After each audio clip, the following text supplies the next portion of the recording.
Zao ny zavatra tsara ho ampitaina amin'ny zanaky ny malagasy rehetra. Misy antony lehibe de lehibe mihitsiny a amin'ny malagasy zay mampiavaka azy amin'ny firenena rehetra, na tonga ny fitenenana ny ray aman-dreny niteraka hoe masoandro amam-bolana.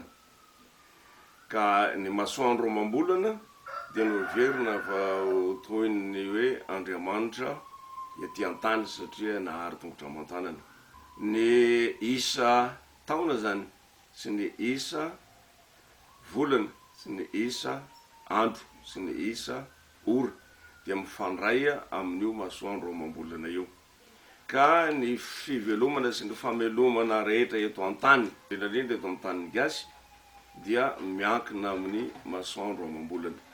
Ny masoandro amam-bolana zany dia aina mitondra ny tany sy ny lanitra amin'ny malagasy. Avy aminy no miteraka ny fandaminana n'izao tontolo zao. Hitan'ny maso no zara roa zany. Ny ilany miteraka mitombo nefa mety maty. Dia ny ilany tsy miteraka, tsy mitombo nefa tsy mety maty.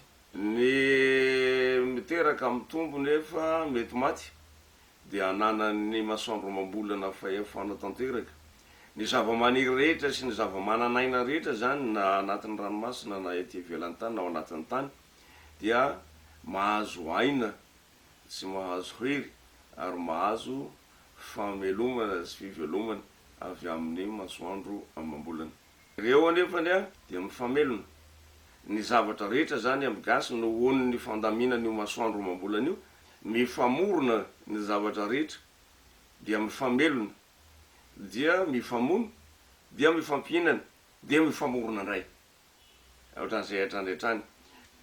Tsy ny zava-boary ihany no mifamorona, dia mifamelona, dia mifamono na mifampihinana, fa ny hery tsy hita maso voajanahary ihany koa. Ka ny tolo malagasy zany dia nahay nahay nandamina sy nahalala ny fisiny zany, dia amin'ny alalan'ny taona sy ny volana ary ny andro sy ny ora no anasokajiny an'izany.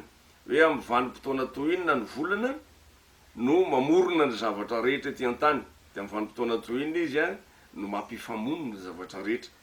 Ary amin'ny vanim-potoana toy inona ny hery mandrafitra ny tany avy any amin'ny volana no mifampihinana ny zavatra rehetra. Ka ny ankizy ankehitriny zany tsy mahalala mihitsy ny mahazava-dehibe ny atao hoe fotoana. Zay le izy. Eo amin'ny fiandohan'ny volana sy ny fahatsinanan'ny volana iny zany, iny andro voalohany iny, eo zany no mifamorona ny zavatra rehetra. Fa ny vanim-potoana mifamono sady mifampihinana dia rehefa eo amin'ny fahadimy andro na hatsinanan'ny volana, dia ny fahasiviny andro na hatsinanan'ny volana, dia ny fahatelo ambin'ny folo andro na hatsinanan'ny volana, dia eo amin'ny faharaiky amby roapolo andro na hatsinanan'ny volana, dia eo amin'ny fahadimy amby roapolo andro na hatsinanan'ny volana. Tandremo fa izao tontolo zao hery avy any amin'ny volana mandrakotra an'izao tontolo zao tany, mifamono ary mifampihinana amin'ireo vanim-potoana ireo. Raha tia amelona sy ohatrany hoe amoron-javatra sy amelon-javatra sy anangan-javatra ianareo amin'ny zavatra ataonareo rehetra, dia lao reo vanim-potoana teneniko reo. Maninona anareo manao mariazy ray volana aorianany iny misaraka fa mpitory any amin'ny tribonaly indray? Misy areo mpanaovana mariazy dia tsy tonga any le anankiray fa accidenté any an-dalana, satria ao anatin'le vanim-potoana mifamono sy mifampihinana ve koa. Ka tandremo tsara. Aleo ihany mba inoana ihany ny afatra avy amin'ny antom-panahy sy ny ray aman-dreny.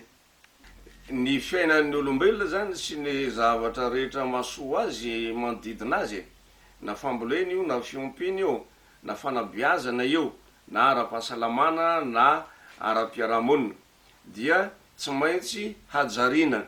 Ka ny fomba fanajariana ny fiainan'ny olombelona indrindrandrindra ny malagasy dia tsy maintsy mamantatra tsakany sy andavany ny fotoana zay mampanjary ny zavatra. fa ny zavatra tsy ajariana dia tsy manjary ary ny zavatra tsy manjary a de tsy mety ho vanona mihitsiny.